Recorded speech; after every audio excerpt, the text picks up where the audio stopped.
네, 인사드리겠습니다. 네, 명덕외고 국어를 가르치고 있는 도영훈입니다. 반갑습니다. 네, 반갑습니다. 네. 대면으로 이렇게 직접 뵙고 사실은 설명을 좀 드려야 되는데, 이렇게 상황이 좀 이제, 그럴 수 없는 상황이어서 이렇게 비대면이긴 하지만 제가 하나씩 조금 설명해 드려 보겠습니다. 제가 오늘 준비한 일단은 내용을, 명덕외고 3학년 1학기 중간고사 관련돼서 국어 학습 전략에 대해서 좀 말씀드리려고 이렇게 이 자리에 섰고요. 일단 제 소개는 그냥 보시면 될 것 같고, 현재 지금 예섬 그리고 시대인재에서 명덕외고 수업을 진행하고 있고요. 이번 3학년 내신 수업도 동일하게 예섬과 시대인재에서 진행을 합니다. 제가 이제 2012년도부터 명덕외고 수업을 진행해서 벌써 올해가 딱 이제 11년 차가 됐더라고요. 그래서 11년이나 된 만큼 엄청나게 무거운 책임감을 가지고 열심히 수업 준비를 하고 있습니다. 현재 1, 2, 3학년 다 진행하고 있고 현재 예비 고3 학생들은 작년도에도 예성과 시대인재에서 많은 학생들과 수업을 진행해서 이번 3학년 내신까지 제가 책임지기 위해서 이렇게 열심히 준비하고 있습니다. 자, 그러면 일단 한번 바로 설명해 드려볼게요. 자, 우선 이제 그 3학년 이제 국어 수업 특징을 좀 잠깐 말씀드려 볼 텐데, 명덕외고 3학년 국어 수업은 조금 특별합니다. 한번 보시면 될 텐데. 자, 그런데 이 3학년 수업의 특징을 제가 작년도만 말고 2019년도부터 하나씩 좀 설명드려 볼게요. 왜냐면 이렇게 2019, 2020, 2021년까지 오는 과정에서 변화된 약간 추세가 좀 있거든요. 그럼 올해는 어떻게 될 건지 아마 좀 윤곽이 잡히실 겁니다. 자, 하나씩 한번 설명드려 볼게요. 자, 우선 이제 학교에서 배우는 교과명은 독서입니다. 자, 그런데 전국의 모든 고3 학교들이 그렇지만 교과명은 독서를 진행을 하더라도 실제 수업은 독서 교과서를 쓰지 않습니다. 당연히. 뭘 사용하냐면 EBS 수능 특강 교재를 사용합니다. 이거는 수능도 연계해야 되기 때문에 수능 대비를 겸해야 되는 고3이기 때문에 어쩔 수 없이 이렇게 진행하고요. 수능 특강 교재가 국어는 총 4권 있거든요. 문학, 독서, 화법과 작문, 언어와 매체. 이 4권 중에서 공통과목에 해당하는 문학과 독서로 작년에 진행을 했습니다. 당연히 화작과 언매 같은 경우는 선택 과목이기 때문에 그 학생들이 선택이 다 다르기 때문에 이걸 시험으로 반영하기 힘들어서 실제 수업은 진행하진 않았습니다. 아마 올해도 문학과 독서로 진행할 것 같고요. 자, 그런데 특징 중에 하나가 이 문학이 작년도에 많이 달라진 것 중에 하나가 기존에는 수능 특강 문학에서 좀 선별해서 수업을 시험 범위를 잡고 시험을 출제하셨는데 작년도에는 저 한 권을 다 끝내셨습니다. 단 2번의 시험에 1학기 중간고사, 1학기 기말고사. 그럼 상대적으로 시험 범위가 늘었죠. 그래서 작년도에 시험 범위가 엄청나게 늘어난 게 특징 중에 하나였습니다. 아마 작년도에 2학년 내신 대비하면서 학생들이 아마 국어 되게 힘들었을 거거든요. 왜냐하면 시험 범위가 너무 많았어요. 한 번 시험에 한 60작품 정도가 돼서 힘들었는데 3학년은 더 많습니다. 이따가 보시면은 깜짝 놀라실 겁니다. 그래서 그 많은 양의 시험 범위를 잘 정리하는 게 중요한 시험이라고 보시면 될 것 같습니다. 자, 우선 이제 2019년도 일단 말씀을 들어볼 텐데, 자, 2019년도에는 EBS 수능특강 교재를 다 했습니다. 그래서 실제로 문학, 독서, 화작, 문법까지 진행을 했고요. 학력평가도 포함이 됐었습니다. 자, 그런데 작품 수도 보시게 되면 거의 균등하죠. 근데 실제 출제는 문학이 10작품, 독서 2개, 화작 하나, 그리고 문법은 따로 5문항이어서 실제로 비중이 문학 쪽의 비중이 되게 컸었죠. 그리고 18문항이나 출제됐기 때문에 그랬습니다. 그래서 이렇게 출제가 되다가 2020년도에 좀 바뀌었는데 뭐 하나가 빠졌죠. 자, 뭐가 빠졌을까요, 지금? 화작이 빠졌습니다. 그래서 보시면은 2019년도에 화작이 22지문이나 포함됐다가 한 지문만 출제를 하신 겁니다. 왜냐면 화작 문제가 너무 쉽잖아요. 그래서 여러 개 출제 힘들어서 딱 하나만 출제했습니다. 그런데 이거를 2020년도에 그냥 빼버리셨습니다. 이유는 학생들이 어차피 화작을 조금 쉬워하기도 하고 시험 문제로 구현하려고 해도 너무 쉬운 거죠. 그래서 어차피 이게 내신의 변별력이 크게 이제 중요하지 않기 때문에 변별에 도움이 되지 않기 때문에 그냥 빼셨습니다. 그리고 문법을 조금 늘리셨어요. 그러니까 의문 단어까지 하던 걸 이제 문장까지 추가시킨 거죠. 자, 게다가 잘 보시면 문학이 원래 27작품이었죠. 이게 41작품으로 늘었습니다. 그리고 독서 같은 경우는 사실은 28개에서 20개니까 뭐 거의 비슷하다고 볼 수 있겠죠. 그래서 2020년도에 문학 비중을 좀 늘리셨습니다. 그리고 실제 시험은 문학, 독서 균등하게 내셨고 문법이 좀 많이 나왔던 거죠. 자, 이렇게 이제 출제를 하셨다가 작년도 2021년도에 또 달라졌습니다. 좀 많이 좀 썰렁해졌죠. 그렇죠? 문학과 독서만 남았습니다. 왜냐하면 더 이상 문법을 할 수가 없는 거예요.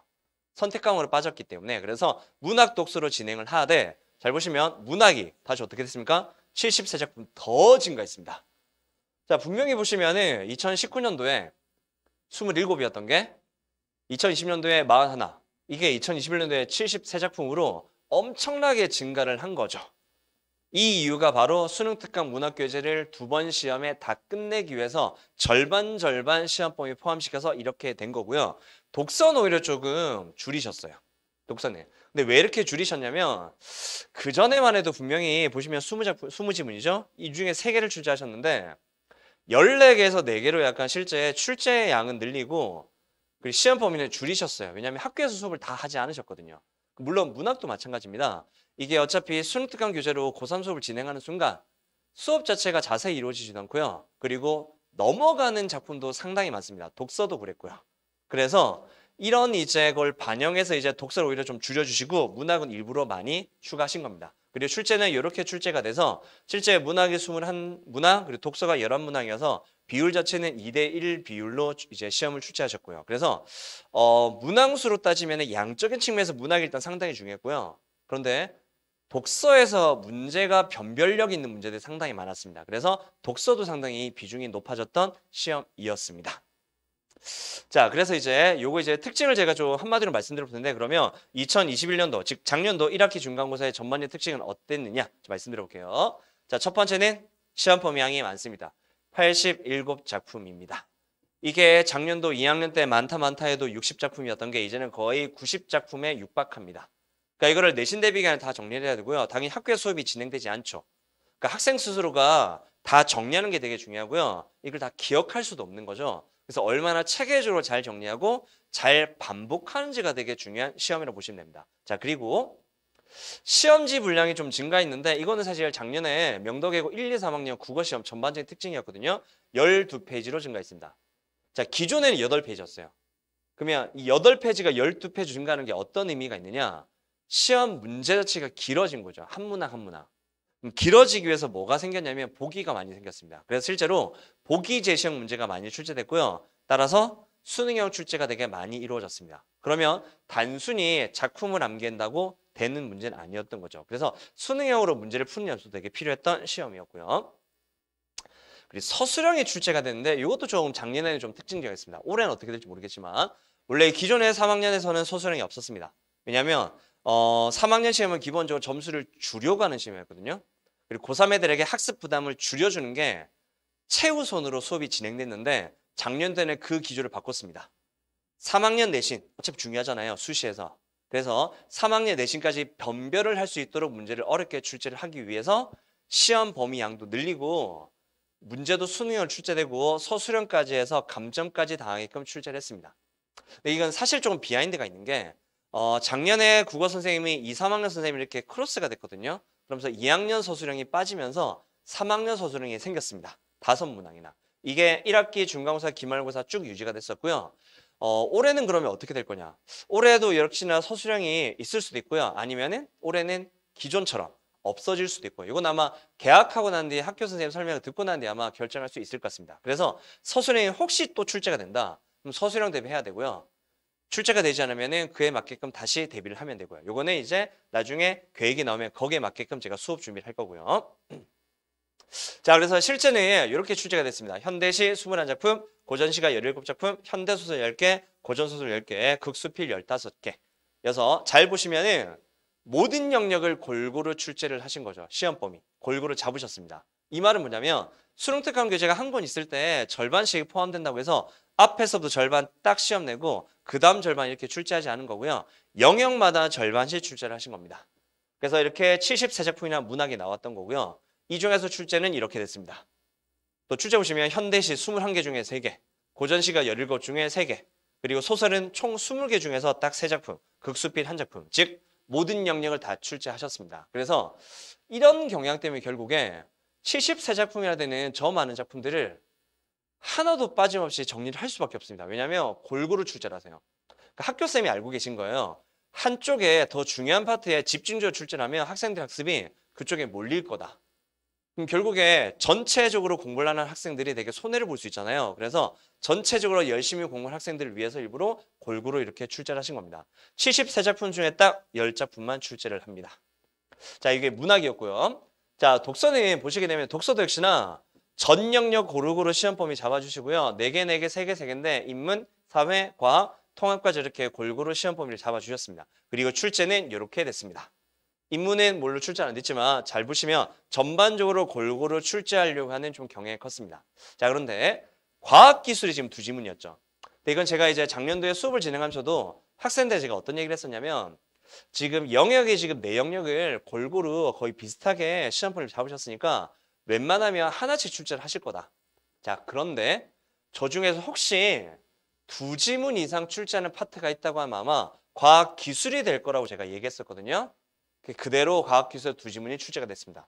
네, 이 이유는 뭐냐면 원래 명덕외고에서 3학년에서 기본적으로 독서 파트 중, 즉 비문학 파트 중에서 과학기술 쪽을 좀 더 중시하십니다.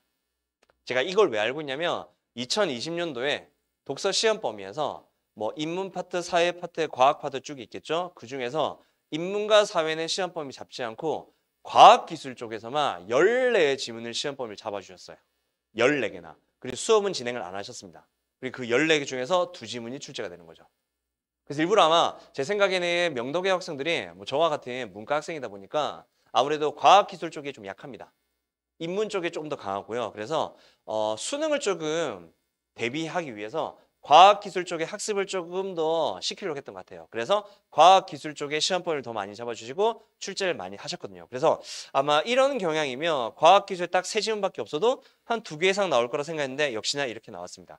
제 생각에 이 패턴은 올해도 유지될 것 같아요. 그래서 아마 독서는 전 영역을 골고루 시험범위 잡아줄 텐데 그중에서 가장 중요한 거는 과학기술입니다. 라고 생각하시면 될 것 같습니다. 자, 이제 실제로 한번 문제를 봐 드릴 텐데 실제 한번 문제를 보시면서 문제가 일단 작년에 이렇게 출제가 됐고 이런 식으로 이제 대비를 하면 되겠구나 한번 생각하시면 될 것 같습니다. 한번 보실게요. 일단 독서를 먼저 일단 말씀드려볼게요. 독서는 이게 매년 경향이 좀 바뀌었습니다. 우선 2019년도 먼저 말씀드려볼게요. 자, 왼쪽이 지금 수능특강 독서거든요. 이거 잘 안 보실 테니까 제가 한번 읽어봐 드릴게요. 문제가 지금 뭐냐면 윗글을 바탕으로 보기에 A에 들어갈 내용을 추론한 것으로 가장 적절한 것은이고요. 보기에 보면 이렇게 A가 나와 있습니다. 그리고 정답 선지가 이렇습니다. 자, 제가 밑줄만 읽어봐 드릴게요. 고안된 공간도 변화할 수 있다는 사실이 정답이었습니다. 이게 수능 특강에 나왔던 문제고요. 자, 이 문제를 변형해서 이렇게 출제했습니다. 2019년도 문제입니다. 문제 동일하고요. 보기도 동일합니다. 그리고 선지는 어떻게 나왔냐면 근데 선지가 조금 변형됐어요. 잘 보시면 고안된 공간이 체험된 공간으로 변화할 수 있다는 사실입니다. 조금 추가적으로 늘었죠. 하지만 결국에 동일한 내용입니다. 사실 답이 전혀 달라진 게 없습니다. 그러니까 이런 식으로 수능특강에 나와 있는 문제를 정답과 똑같은 내용을 조금만 바꾸어서 출제했던 게 2019년도였습니다. 이런 문제들이 다수 나왔던 거죠. 그러면 2019년도에는 독서 문제 변별이 없었던 거죠. 너무 쉬웠던 겁니다. 난이도가 되게 낮았던 겁니다. 그래서 수능특강 문제를 한번 쭉 풀어보면 맞출 수 있는 문제를 출제를 했었습니다. 자, 그러다가 2020년도에 좀 경향이 달라졌습니다. 잘 보시면 자, 문제 읽어봐 드릴게요. 자, 윗글을 읽고 이해한 내용으로 적절한 것은 이라는 문제인데 이걸 학교에서 어떻게 변형하셨냐면 윗글을 읽고 이해한 내용으로 적절하지 않은 것은 이라는 문제로 변형됐습니다. 그리고 선지를 보시면 아마 거의 똑같거든요. 약간 차이는 이런 겁니다. 1번 선지에서 먼저 제시되었다를 1번 선지에서 나중에 제시했다 이 정도로 먼저 나중 정도로 바꾸어서 한 단어 정도만 바꾸고 이런 식으로 거의 똑같이 출제를 했습니다. 그래서 2020년도만 해도 독서 문제는 한번 쭉 풀어서는 맞출 수는 없고 선지 분석이 필요했습니다. 그러니까 1번 선지는 왜 적절하냐, 2번은 왜 적절하냐, 3번은 왜 적절하지 않냐 이런 걸 분석을 해서 각각의 선지를 분석해서 선지 내용을 이해하고 있을 때 이런 문제가 나왔을 때 쉽게 풀 수 있었던 거죠. 자, 그런데 이게 작년도에 또 달라졌습니다. 자, 왼쪽에 지금 수능특강 문제고요. 자, 윗글에 실시간 PCR에 대한 이해로 적절한 것은 문제인데 이걸 학교에서 어떻게 변형하셨느냐. 2021년도입니다. PCR에 대한 이해로 가장 적절한 것은 문제로 바뀌었습니다. 실제로 위쪽에 있는 지문은 변형하지 않거든요. 지문 내용이 뭐냐면 PCR에 대한 설명과 실시간 PCR에 대한 설명으로 나와 있는 긴 글이었습니다. 그래서 수능특강에서는 실시간 PCR에 맞추어서 문제를 냈고요. 이걸 학교에서는 그냥 PCR로 문제를 낸 거죠. 자, 그러면 이 문제를 맞추기 위해서 수능특강 문제를 풀었으면 쉽게 맞출 수 있을까요? 아니죠. 문제가 전혀 다르잖아요. 선지 분석만 해서 맞출 수 있을까요? 아니죠. 왜? 문제가 전혀 다르니까. 따라서 작년도 문제는 단순히 선지 분석으로만으로 끝나지 않고요. 지문에 대한 완벽한 이해를 토대로 공부를 해야지만 풀 수 있는 문제가 출제됐습니다. 물론 선지 분석으로 풀 수 있는 선지를 변형한 문제도 출제가 됐지만 완전 다른 문제도 출제됐습니다. 그래서 작년도의 독서의 기준은 뭐냐면 지문 분석, 선지 분석까지 완벽하게 됐을 때 풀 수 있는 문제로 출제를 했습니다. 그리고 지문 변형은 되지 않습니다. 지문은 동일하게 사용하고요. 그래서 이제 독서 문제가 전반적으로 매년 조금씩 어렵게 출제가 돼 왔고 아마 작년 기조로 올해도 출제되지 않을까. 그래서 올해도 이제 제가 독서 수업을 할 때 독서에 대한 모든 지문에 대한 분석, 선지 분석도 함께 이루어질 예정이고요. 자, 그다음에 이제 문학이 제가 말씀드릴 때 문학은 자, 문학 개념 활용한 문제가 6문항이 있는데 자, 왼쪽에 지금 시 관련된 문제고요. 자, 사음부의 전통적인 율격, 대상을 호명하는 방식, 감각적인 이미지, 인격적 속성을 부여했다 의인법, 성찰적 태도 드러냈다. 잘 보시면 문학 개념을 활용한 선지들이 쭉 있습니다. 자, 그런데 이런 용어들이 수능 특강 문제에 실제로 있었던 개념은 아니었습니다. 따라서 수능 특강에 나와 있는 문학은 실제로 그 문학에 있는 문제들이 있는데 문제보다는 지문이 훨씬 중요하고 작품이 더 중요합니다. 즉 작품은 가지고 와서 새롭게 조합하시거든요. 예를 들면 현대시가 있더라도 현대시가 수능 특강에 이렇게 조합되어 있으면 한 작품 한 작품 가져와서 새롭게 조합을 하십니다. 그리고 문제도 완전히 새롭게 내십니다. 그래서 작품에 대한 일단 분석 중요하고요. 이렇게 수능 특강에 없는 개념들로 출제가 되겠죠. 그러니까 문학 개념을 자기가 정확하게 알지 못하면 풀 수 없는 문제가 출제됩니다. 소설도 마찬가지거든요. 윗글에 대한 시점에 대한 설명이라 그래서 이야기 밖의 서술자, 1인칭 관찰자, 신뢰도가 떨어진 인물 서술자라고 하는 이런 문학 개념을 활용하고 있습니다. 즉 운문과 산문, 시와 소설의 모든 문학 개념을 활용해서 수능형으로 문제를 출제하십니다. 그래서 이런 문학 개념의 정리가 상당히 중요하고요. 제가 2학년 끝날 때도 예비 고3 됐을 때 겨울 방학 동안 문학 개념을 꼭 정리하라고 얘기를 해두긴 했는데 내신 대비 기간에 다시 한번 정리합니다. 즉 수능 특강에 나와 있는 작품 관련된 중요한 개념들 그리고 그 작품과 관련돼서 나올 수 있는 오답으로 나올 수 있는 개념들 정리를 하는 문학 개념 책이 제공될 예정이고요. 그럼 문학 개념 수업까지도 다 이루어질 겁니다. 왜냐하면 문제가 이렇게 출제돼서 당연히 그렇게 진행해야 되고요. 자, 그 다음에 이제는 자 이렇게 수능형으로 문학 개념만 출제되는 건 아니고요. 실제 작품 관련되는 되게 세부적인 내용도 출제가 되고요. 이 문제를 잘 보시면 제가 파이널 때 제가 역대 EBS 문제라 그래서 예전에 EBS 수능 특강 문제들 쭉 있죠. 같은 작품 관련된 문제들을 쭉 뽑아서 제공했습니다. 그랬더니 동일하게 나왔던 거죠. 실제로 이제 명덕외고 국어 선생님들이 모의고사 문제나 뭐 수능 문제나 모의평가 문제나 또는 예전 EBS 문제들 많이 활용하십니다. 문제를 출제하실 때. 그래서 거기에 맞추어서 모든 역대 EBS 문제, 역대 평가 문제를 다 정리해서 문제가 나갈 겁니다. 그러니까 이런 세부적인 내용도 꼭 공부하는 게 중요하고요. 자, 이제 서술형을 좀 말씀드려 볼게요. 서술형은 총 5문항 작년에 출제가 됐고 올해는 사실은 잘 모르겠습니다. 출제가 될 수도 있고 출제가 안 될 수도 있는데 혹시 출제가 된다면 이렇게 출제가 될 가능성도 큽니다. 자, 일단 서술형이 작년에 좀 출제 스펙트럼이 좀 넓었습니다. 자, 일단 이 문제는 서답형 1이었고요. 이게 대간제 목유록이라고 하는 소설 관련된 작품이 있었고요. 첨두노의 의미를 쓰는 거 있습니다. 그러니까 엄청나게 지엽적인 정보 가지고 출제를 하셨어요. 실제로 제가 내신비책이라는 교재에서 이 작품 분석해서 나왔었는데 첨두노 밑에 뭐라고 제가 적어놨냐면 붓을 의인화한 표현이라고 적어놨습니다. 그러니까 이런 문제가 출제됐던 거죠. 자, 그런데 이 문제는 제가 이제 출제가 되고 난 뒤에 생각했던 게 너무 세부적이고 너무 지엽적이거든요. 이런 것까지 다 사실 외울 수는 없습니다. 사실 이 문제는 암기를 정확하게 해서 푸는 문제는 아니라고 생각하고요. 이제 제가 이걸 수업을 진행하다가 사실 어땠었냐면 제가 수업 시간에도 얘기했었거든요. 제가 수업 준비를 하면서 이 작품을 보면서 첨두노를 보다가 이 첨두노가 붓을 의인한 거예요. 그래서 되게 신기하더라고요. 되게 재밌기도 하고. 그래서 수업 시간에도 뭐라고 했냐면 얘들아 이거 첨두노 붓을 의인한 거다? 너무 웃기지 않냐? 한마디 툭 던지고 나갔었거든요.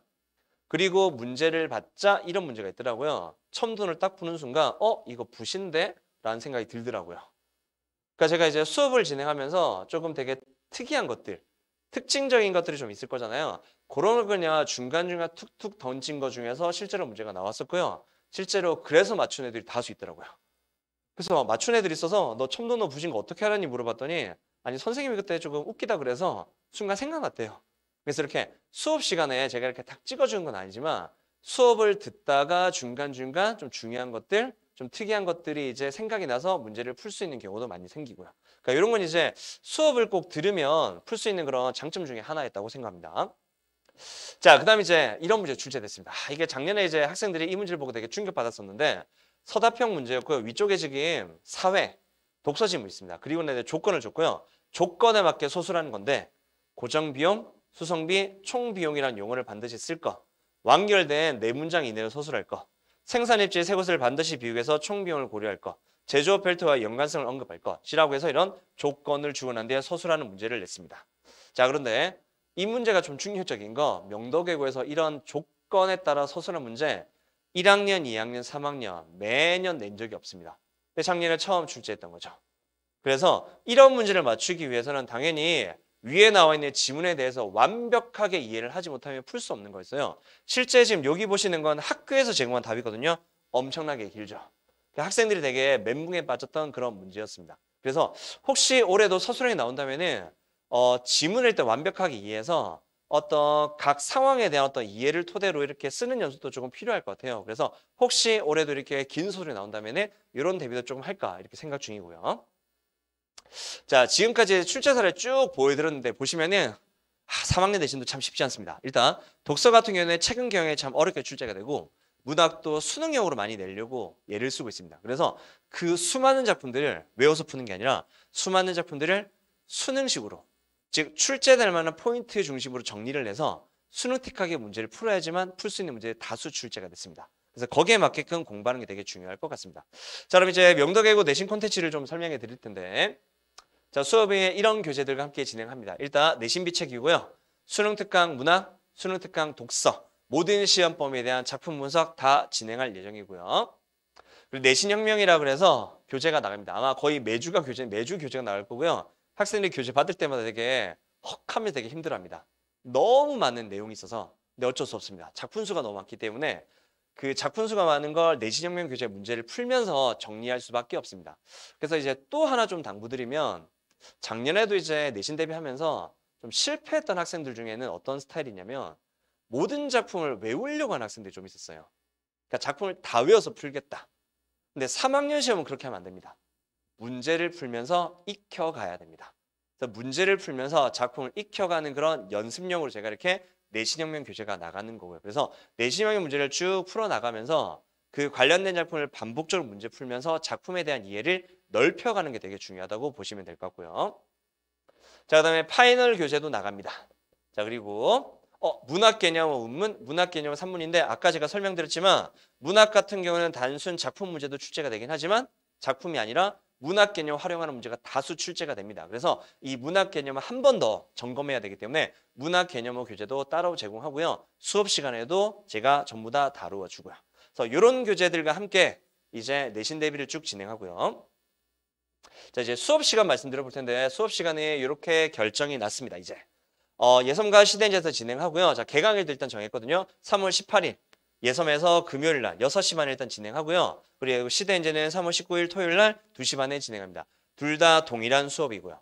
일단 그 수업의 수는 일단 예정이긴 한데 7주 정도 예상하고 있습니다. 7주 정도. 이건 혹시 명덕이가 나중에 학사 일정이 나오고 난 뒤에 혹시 중간고사 일정이 달라지면 좀 변경 가능하기도 하고요. 자, 그런데 제가 왜 7주나 잡았냐면 일단 시험 범위가 많거든요. 대략 90작품이잖아요. 7주 동안 한다고 쳐도 매주 10작품 이상씩 정리를 해야 됩니다. 하지만 이게 제가 중간고사 지나고 작년에 기말고사 이제 대비 들어가면서 학생들의 요청 중에 하나가 마지막에 한번 전체 정리를 좀 해달라고 하더라고요. 그래서 제가 7주긴 하지만 6주 안에 진도 끝낼 거고요. 마지막 주에 전체 총정리 들어갈 겁니다. 그래서 작품 수가 몇 작품이 됐든 마지막 수업 시간에 전체 정리하면서 학생들이 다 기억할 수 있도록 제가 수업할 예정이고요. 자, 그리고 이렇게 진행되고 수업에 이렇게 현장 예선과 시대에서 진행을 하는데 영상도 촬영할 예정이고 복습 영상도 제공할 겁니다. 그래서 영상으로만 수업을 들으셔도 가능하고요. 자, 여기까지 이제 제가 준비한 내용은 끝이고요. 이번에 제 명덕예고 3학년 수업도 정말 열심히 준비했고요. 작년도에 정말 많은 학생들과 수업을 진행해서 올해 더 책임감이 커졌거든요. 그러니까 그 학생들 3학년 내신까지 좋은 성적을 받게끔 제가 해주기 위해서 정말 열심히 준비하고 있고 좋은 성적 받을 수 있도록 열심히 할 겁니다. 그래서 최고의 학생들에게 부족함이 없도록 열심히 준비했고요. 저는 성적으로 보답해 드리기 위해서 지금까지도 그랬고 오늘부터도 더 열심히 수업 준비를 할 겁니다. 그래서 3월 중순부터 시작을 하니까 3월 달에 수업 계획 잘 잡으셔서 혹시 저와 함께 하실 사람은 저와 함께 수업 준비라면 제가 열심히 국어는 일단 힘들지 않게 하나하나 차곡차곡 준비할 수 있도록 열심히 학생들과 함께 수업을 진행하겠습니다. 네, 지금까지 들어주셔서 감사하고요. 저는 성적으로 보답해 드리겠습니다. 네, 들어주셔서 감사합니다.